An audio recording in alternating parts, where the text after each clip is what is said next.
Welcome to the Choice, Change and Action podcast, where you get to choose, change and take action to create a different today and a different future. These are my stories of choice, change and action, along with the phenomenal guests I have on here. From a really young age, I've always desired to create a change in the world. The planet has been a constant inspiration to me, and Access Consciousness has shown me the tools to know that anything is possible. And I keep choosing. What are you going to choose?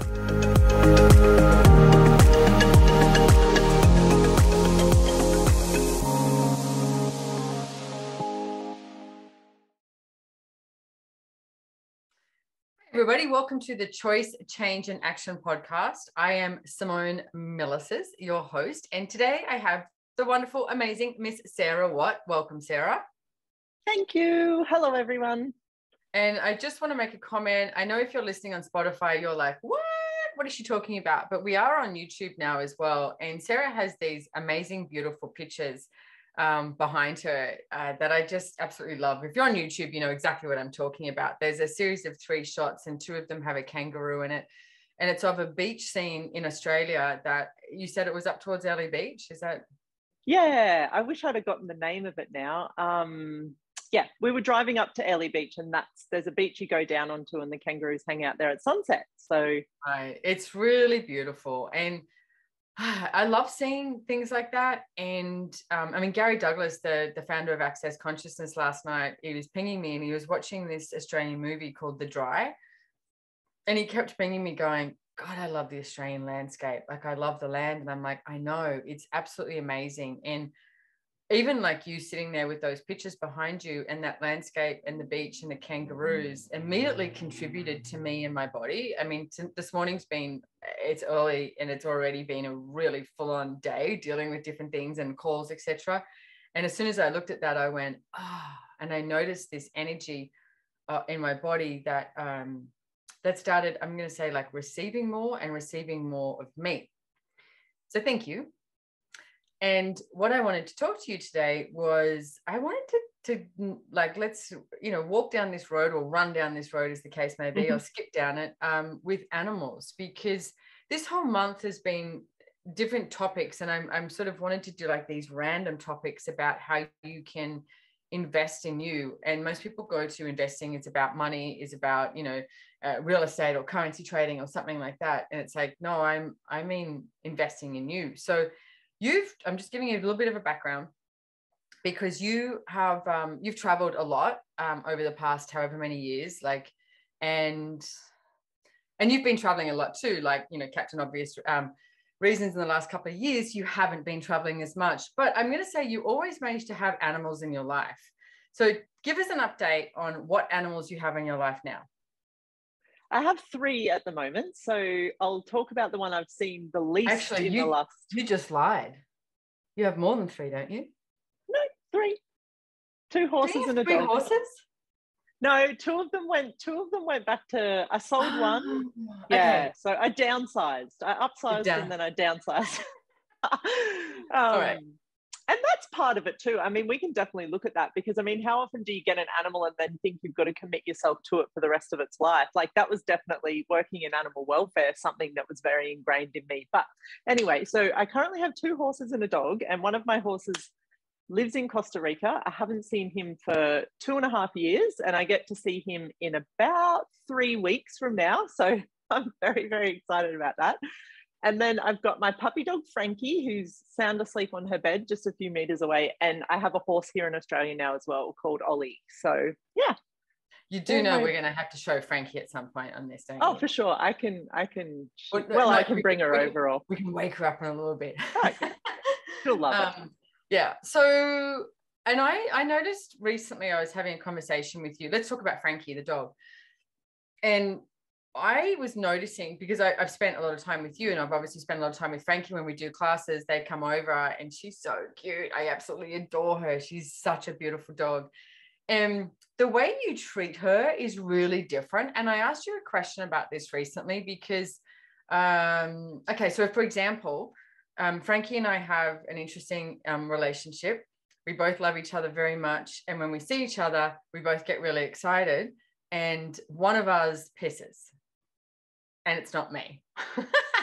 It's like, so I've been in my bathroom putting makeup on, having my back door open, and then Sarah arrives and Frankie runs in and she's just like bolted into the house, scared the shit out of me. She's in my bathroom and I was like, Frankie, and she just got so excited and pisses everywhere. Or I'm on the couch and she'll, come and jump up on me. So I've learned we do this thing now. We're just like, I'm like, hey Frankie, how's it going? Like, really excited to see you. But I sort of calm down so that she doesn't, we're not feeding off each other's energy. And I notice when I do that, it doesn't happen. But the piece is that I wanted to talk about is the way you be with them, like the way you train them. Because I said to you, I grew up with, it sounds terrible when you say it, but I grew up with, put the dog's nose in the way and say, tap it on the nose and say you're wrong, basically, like projecting this energy at them. And then you don't do that. And I wanted you to talk a little bit about how you perceive being with your animals and being with Frankie. Yeah, cool. And I definitely grew up with that as well. I was one of those kids, I always wanted animals around me. I didn't get to have horses until much later in life, but I definitely always had dogs around me. And I definitely watched the way I was introduced to sort of training and how to take care of a dog was with that, what you would call like negative reinforcement or punishment or something like that.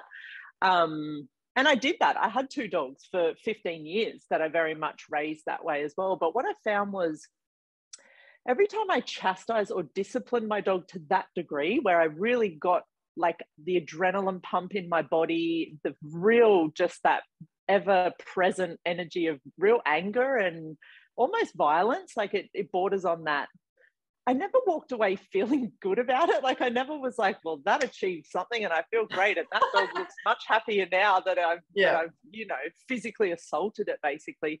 And it's not to say sometimes, I mean, I've smacked Frankie a couple of times before on the bum, like when she's done something that I just felt she needed that real, but I've just never found it worked. And I think, and even with my horse now, I tried that with him too. And it's kind of hard to explain, but I think it's just one of those things where you've got to find what works for that animal. And I mean, there's probably animals out there that require a much more heavy-handed form of discipline. Like it's something that they actually require that. But these 3 animals I have in my life right now, they would literally be crushed under that sort of, like I would have such a different dog right now if I treated her that way. And she shows me so much. Like she's just the sort of dog that really thrives from contribution. And like just quickly last night, she sleeps inside just on a bed here inside the back door, and she was real like antsy. And I've been living here at my partner's house for a couple of months, and before this she had free reign of the house. She could go into the bedrooms, she could do whatever she wanted. And in this house there's rules. She can't be on the carpet, there's definitely no getting on the furniture. So we live in someone else's home, we follow those rules. But you can tell she's starting to miss some of that time we would spend very close together. Like she'd get up on my bed before bedtime, we'd have cuddles while I watched a movie or whatever before I put her in her bed. And I just noticed last night she was real antsy. So I came out and she was laying on her bed, and I laid with her and like put my head on her chest, and we just laid there, and I was stroking her head, and I just felt her whole body relax. And I got up and went into the bedroom, and she was gone, passed out, snoring. Like she just needed this thing where, and I think when you come from this place of like needing to come from, well, I need to follow through, I need to discipline this animal, the animal needs to know, I think you miss a lot of those really small signals and the nuances that they're willing to show you. And really what I'm asking for and what I'm learning from my animals now and what I'm demanding in my life is to have a lot more subtleness. Like where is the real, like that real subtle energy that you can be with these creatures and get so much more out of them than I've ever had through the heavy-handedness, I guess. Yeah. Well, I watched, just one example. It's like I have these couches out on my balcony, and I watched, we were doing a class, and, Frankie, we hadn't said anything. So, Frankie's decided, couches are mine, I'm out in the balcony. and lay all over the couches. And I was sort of okay at the beginning. And then I went, it's like, it's not really something I want to develop because Frankie comes over here all the time too. So I said to you, hey, can we not have Frankie on the couches out on the back? And I watched the way you requested of Frankie not to do it. And she got it. And then she never did it again. I think once she sort of walked over and had this look on her face, like, you know, am I allowed to, sort of thing. And it was like, and it was like, oh, okay. Or even like at once I remember she chewed some of my plants, and then it was like, hey, and giving her the request and the letting her know that's not cool. You don't get to chew the plants on Simone's veranda, you know. Yep. And then she didn't, and she's never done it again.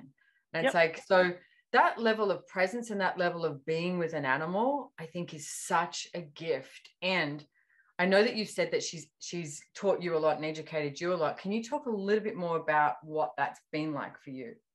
Yeah. And, you know, even using those examples that you were talking about then, like I tell her, like, if you do that again, you won't be welcome back here. Like, and I almost say to her, like, do you like coming here? Do you enjoy it? And you just see her whole world. And then I'm like, so if you do that, we won't, you know, Simone won't welcome you back. You won't be able to come. And it's like, it's so true, because she does come to my house and goes, yay, like, yeah, Frankie likes her people. Yeah. she loves her people. And, you know, it was really like, thank you, Gary, and the tools of access consciousness, because we think like this tool applies to this and that tool applies to that, but really all the tools apply to everything. And I think the more I've been willing to choose access consciousness tools in every part of my life, then I looked at it with my animals, and there's some cool tools that I use. Like, I remember when she was very young, she got this terrible skin condition. And so I was like, oh, I think it's something I'm feeding her. So I thought, okay, I'm going to eliminate everything and try and feed her on one thing. And, you know, because it's skin, you think sardines. That was something I was feeding her. And sardines have a very good, you know, all the things in this reality would tell you that was a perfect thing to feed a dog with a skin condition. And I just got this hit. And so I did this thing called hands. So in Access, we have this thing where if you can't choose between two things, you pick one and put it in this hand, and you pick one and put it in this hand, and then you ask someone. So I thought, oh, I'll do this with her. And I said, Frankie, does your body want sardines? Yes. Or does your body want sardines? No. And I put my hands in front of her, and she literally like launched onto the no hand. And it was like, okay, this is so obvious that her body does not want to eat these sardines. So I stopped feeding her the sardines, and the skin condition, you know, we did some other things and played with some other things as well. And it cleared up. And I think really like what it's been like for me is, animals are like, you know, horses as well. They will show you everywhere you're not choosing greater in your world. Like and it's kind of hard to put into words, but you know, they're always going to show you the places where, because, you know, like when she got up on your couch, I could have flogged her and said, nah, don't do that. And I mean, there would have been somewhere where she would have got that. But like I said in the beginning, what if we could have this like, this real subtle energy of things, and it not have to be like, it could just be easy. Well, to me, it's like total communion. And when you're in total communion with everything, like with people, which includes like stupid people, like you're in communion, you're just like, oh, okay, this person's not so bright, or this is, you know, yep, this is where they're functioning from, or this is their limitations, not to make it a definition or a judgment, but you're in communion, you go, okay, basically, can this person hear this, you know?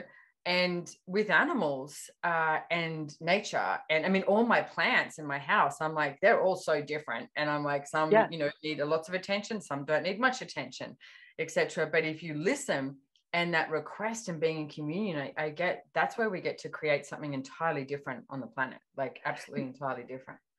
And it's really fun too, to play with like the psychic ability side of things. And, you know, we all, at some point in our lives, we've been introduced to psychic abilities, like however that was, whether you saw it in a movie or you knew from a young age you had this ability with things. But then somewhere we kind of dismiss it as well. We get to a stage where we're like, oh, whatever, that's like.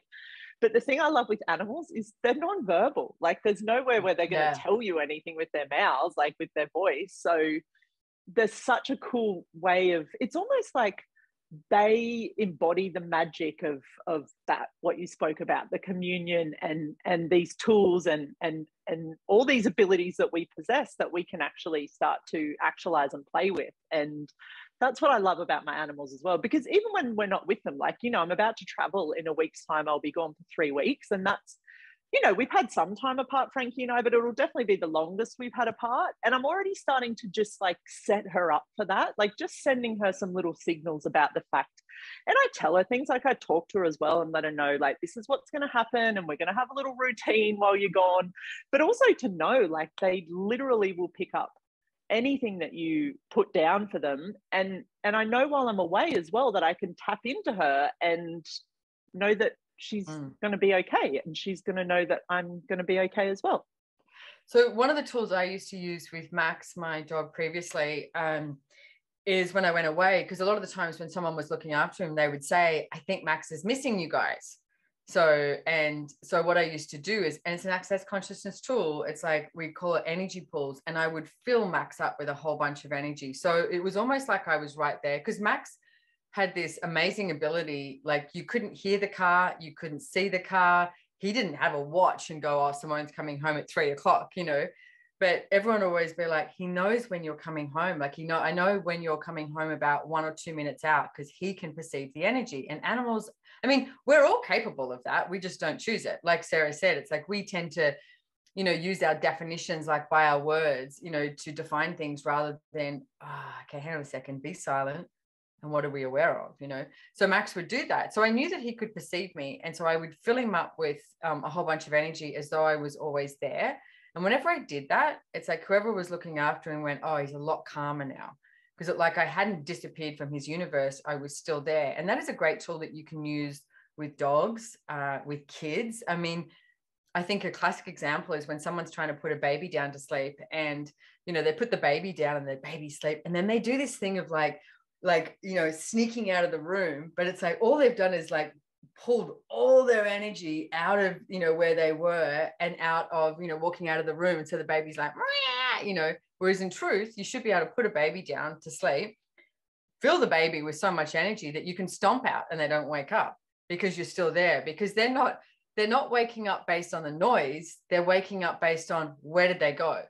And that's how animals function as well, is that like, what happened? I mean, I love when you're riding a horse, and if you freak out on a horse, the horse is like, what happened? What happened? Did I miss something? Are we supposed to be scared of something? You know, it's like, rather than the ease of just like, so I have a question with Ollie, your horse that's in Australia, is when you got Ollie, you also, to me, did something really different. You didn't get Ollie, you rode him straight away when you were getting him. But then once you had him at home, you didn't ride him straight away. You created a different connection with him. And most people would have gone like, why did you get a horse and not ride it straight away? You know, but can you just run me through that? And also the piece that I remember is seeing on your Instagram, this great photo of you down where he is, and you had your computer down there, you're in a bunch of meetings and stuff like that, but you went and just sat with him in the paddock, like working.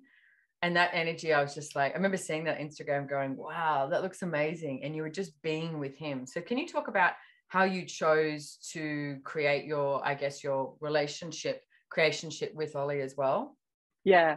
And I mean, the horse world is so interesting, because talk about a place where there is like so many projections at you and your horse about, like, the moment I see anyone, at the moment he's adjusted in some stables close by, which he is so happy, and I love it there so much. But obviously there's people coming and going, and there's people that have their horses in performance work, and there's people that the first question is, oh, are you riding today? Oh, when was the last time you rode? It's like everything is focused around this point of like, if you've got a horse, you should be riding it. And I mean, I love riding. Like, it's definitely one of like the main reasons I have a horse, but the most I've ever learned from him is not been while I've been riding him. And I think even with my horse over in Costa Rica as well, and here comes Frankie, like, I think, excuse me, I think they've got so much to show us. And I think sometimes we have an end result in mind with them, and we just seem to brush over a lot of what is possible with horses with this, because I need to get here. And I mean, the greatest things he's taught me is like, they don't have any concept of time. Like, if I'm like, I'm here, I've got an hour, we need to lunge, we need to ride, he's like, I don't know what you mean. Like, he's like, I don't know what an hour is. I don't, like, we're here, we're present, we're doing this. It's like, And I mean, I've learned so much, Simone, in the 2 years I've had him. Like, he has shown me, like, they don't, you know, a horse may spend 25, 35 years on this planet in this body. That's generally a lifespan of a horse. But in that lifetime, they're like, I don't, like, if I never get ridden by someone, I don't feel like I've failed in life. Like, I should be this horse that's being ridden. But we have these projections with horses where it's like, oh, if I own you, I need to be riding you. And I think Ollie is just the sort of horse where he won't stand for any of that. He's just like, no, like, this is not my reality at all. So what are some of the top things that he's taught you, that he's shown you?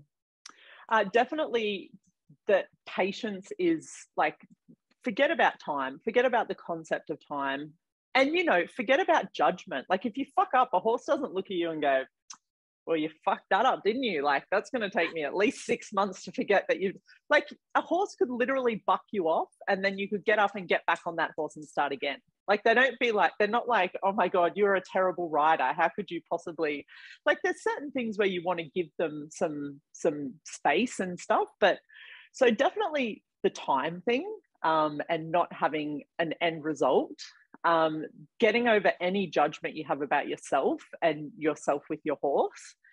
And also just like this deep sense of relaxation that they have in their world. Like, to them, unless something's clear and present danger, they're just living. They're just there to live and to be in that moment. Like, there's nowhere where you stand with a horse and you look into a horse's eyes where they're thinking about anything. And, you know, they'll perceive a noise and you see their body. And I love also with horses how much they're in tune with their body. Like, their body will tell them, okay, there's danger. And in that moment, there's about 500 different things that happen on like in their anatomy that changes. So their mouth will close and they will breathe through their nose because that gives them the most oxygen. The blood will drain from their stomach and move to their organs because if they receive a puncture, like, their body goes through all this stuff in a moment where they're like, danger. But then 2 seconds later, they're like, oh, the danger's gone. Okay, I'm going to eat some more. Like, this space of just, they don't linger on it. Total presence in the moment. Yeah. Yeah. And, you know, the other thing they don't do is they don't get hung up about their family. Or how they look. They're not like, oh, Jesus, my ass looks a little bit big today. Or no, like, they'll roll around in the mud, the water or whatever, and just be like, yeah, oh, that feels so good. Yeah. It's true. Yeah. It's really just this place where they are so present in that moment and there's nothing else that exists. It's just this, and sitting with a horse and doing whatever. You could be on your phone, you could be doing something, you could be doing nothing. There's nothing else in the world that's like it. Just to be there and sit with that animal and the way that they be and perceive the world. I've never experienced something that's, and I mean, I'm sure all animals, I've never spent time with, you know, a giraffe or an elephant. I'm sure there's that similar thing that goes on in the animal world, but that is what I get that they have that we necessarily don't choose. That we have it, but we don't really choose it. Yeah. No, we let the chatter and the you know, the thinking get in our way of what we're actually aware of. So I'm going to say, if there's one thing you get out of listening to this podcast, it's like, what if there's an animal that you could go hang out with? And if there's not an animal that you have, it's like, I quite often recommend go hang out with a plant. Same thing. Yep. Go hang out with, like, literally sit there with a plant or a tree. Yeah. At least, I'm going to say at least 15 minutes, but if you can do longer, it's like, do that and just be present with it and see what shows up, because they're so loud, but like Sarah mentioned before, not verbally, like not with our voice. It's like there's so much going on.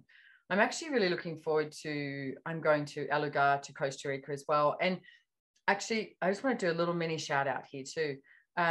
Gary Douglas, the founder of Access Consciousness, wrote a book called The Place, which is friggin' amazing. And when he first wrote that, I was lucky enough to be traveling around with him around Europe, and he'd half written it. And he said to me and Dane, can I read it to you? And we were like, sure. So he reads it to us and he turns around and we're both sitting there and we've got tears just like streaming down our faces. And he goes, is it bad? And we're like, oh my God, no, it's so good. And that book and the way he writes about the communion that you can be with yourself, with your body, with the land, with animals, with other people. And I remember going, that's what I always thought we were supposed to be here on planet Earth, is like that. And everything else didn't make sense to me. I mean, I started my first business, Good Vibes for You, because I was like, I don't get why the world is functioning from this crazy, like from the trauma and drama, etc., when there's something completely different available, like being that stewards of the earth. And so the way he talks about it in this book is, it's beyond Avatar, is the way I want to say it. And we're actually, we've got a GoFundMe account because we've got a guy who, a very successful, famous director, actually finished the script of it. And we'd like to get that made into a movie. And Gary's also started writing the sequel, so which is very cool. So anyway, we have this property in Costa Rica. So we'll put that in the show notes if you want to, donate any money to the GoFundMe account. It could be $10, $20, $10,000, $100,000. I don't care, whatever it is. But I would like to see this out in the world so that people can actually acknowledge what they already know, acknowledge what's in them, acknowledge everything that, Sarah's been talking about today. And we've got this property in Costa Rica called El Lugar, which in Spanish is the place. And we are creating this amazing, I say resort, and it always feels so like, because it's not really a resort, but I guess it's got the setup of that. It's got all the casas, the houses, and we're going to have a huge, big venue, etc., so we can have classes there. But we also have all our horses there. And I'm there for 11 days. And I said, I want to spend some time with Henry, the guy who trains our horses, and my horse. And I was like, I want one of those, those old Western things when they used to drive up to the bars and they would just like put their thing around. Like a hitching post. I said, I want one at my casa so that I can just have Pluma, my horse, there at my casa and have that. So it's like, I'm going to see what I can do and see if Henry will do something for me about that. So I want to hang out with her as well. Yeah. And especially after you've said this, I want to hang out with her even more. Of just being really present. And what if you could see the world through a horse's eyes or the world through a dog's eyes? Would you learn something more? Would you gain more awareness? Yep. And and watching how they are, just with their body, with like just observing them with no point of view. And the first time I ever heard Gary say everything I learned in life I learned from a horse, I was like, really? And then once that horse must be smart. Yeah. But then once I was willing to look at that, I was like, they could seriously teach us anything. And like we've said, they don't talk to us. They don't teach us through, lecture and like all the ways we think we learn. Like, what if there's a level of learning and awareness and understanding that they can show us? And the thing I'd say as well is still go and research things. Like I follow a lot of different horse people and watch how they do things. But now rather than being like, oh, that person's right, I follow the energy of like, oh, that actually makes sense. I'm going to incorporate that a little bit into what I do. And let the animal tell you what works for it as well. Like they're so, like you were saying about plants, every animal is so different. Like, what if in that moment you were contributing what that animal required in that moment? So you said Frankie's awake. Yeah, she's right here. Come on, Papa. Frankie. So if you're listening to this again, you got to go on YouTube to see Frankie. Frankalicious. Amore. She gets very licky. Say hello. But here's another thing. She gets very licky, and when you show her affection, she wants to kiss you. Once she got me, and I was like, hey, Frankie, I love you, and you don't need to kiss me. And she doesn't anymore. She'll like do these little licks, but she won't actually reach up to lick my face anymore. Yeah, she knows. It's like, oh, Simone doesn't like that. She loves me. I love her, but whatever. That was a bit dramatic. She loves me. I love her, because Frankie doesn't actually think like that. She just goes, hey, my peeps. Yeah. She's so beautiful. She's just this embodiment of like, hey, what can we contribute to each other? It's like, she's just here. She's just so present. And I've never really met a dog that I've been so aware of how present they are. And I think that's partly because I've allowed her to be that. I was going to say, you have contributed, you have let her be her since the day you got her. Yeah. Like, and even picking an animal, like I went and it was between her and another one, and I really tapped into and asked her as well. Like, it was like, you know, here's a download of what my life's like, and you know, is that going to work for you? Would that be fun for you to come and I love her so much. Like, and it is whatever your definition of love. I adore this animal. She contributes so much to me. And I also know, hey, look, if there was 6 months or 12 months I was going to live overseas, I mean, there's 20 people that would be in line to take care of her anyway. Yeah. But I also know, like, she's good in the world. She's her. Can I just say, because there's going to be people watching this going, what sort of breed is she? What's the breed of her? So she's called a band dog, BANDOG. But she chose, it's so funny because I wanted a big dog. I mean, band dogs, she's about 28 kilograms. They generally grow more to like 45 kilograms, even the girls, the boys even more. And I was like, I want this big dog, you know. And then I got her, and I watched her body get to the size she is now and just stop growing. She was like, this is me. This is my body. This is the size I want to be. And then I looked at it, because the other thing is we love to go hiking and running.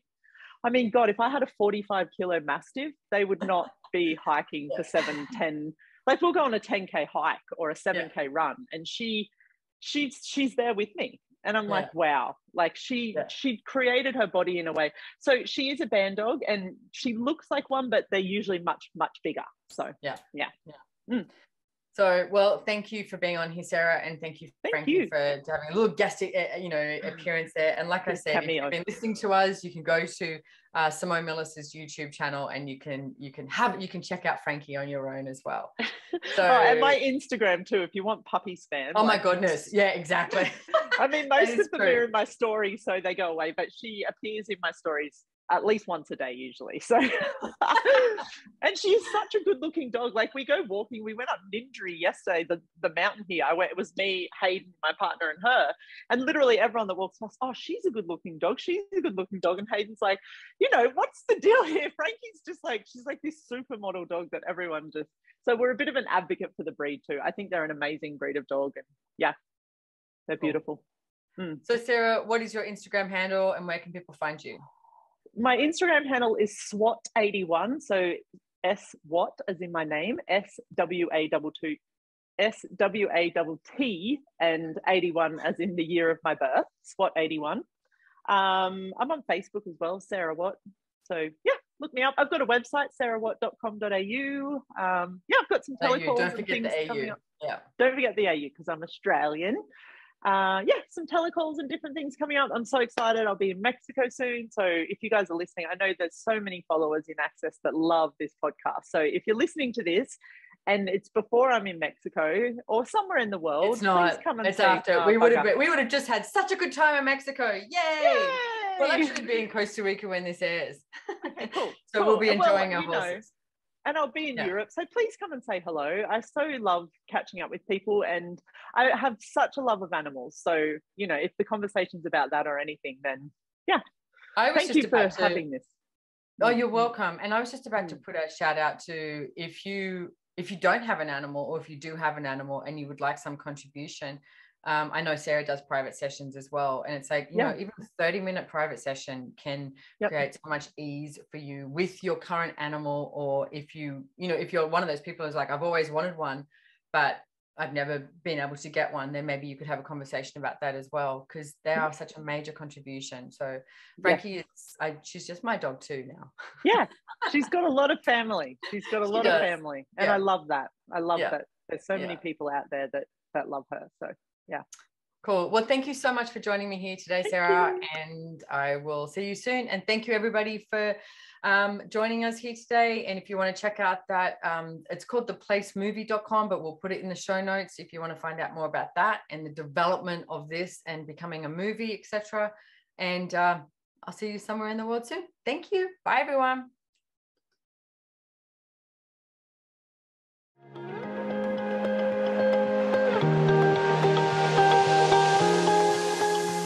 If you enjoyed this podcast, please make sure to hit the follow or subscribe button on your favorite listening platform to get notified of new episodes. We read all the reviews, so if there's any topic you would like to hear about, let us know. If you'd like to know more about the tools, information, and classes mentioned in the podcast, head on over to SimoneMilasas.com and follow me on Instagram at Simone Milasas, or the podcast has its very own link on Instagram at Choice, Change and Action. Don't forget, you can download the show notes, and lastly, have way too much fun today.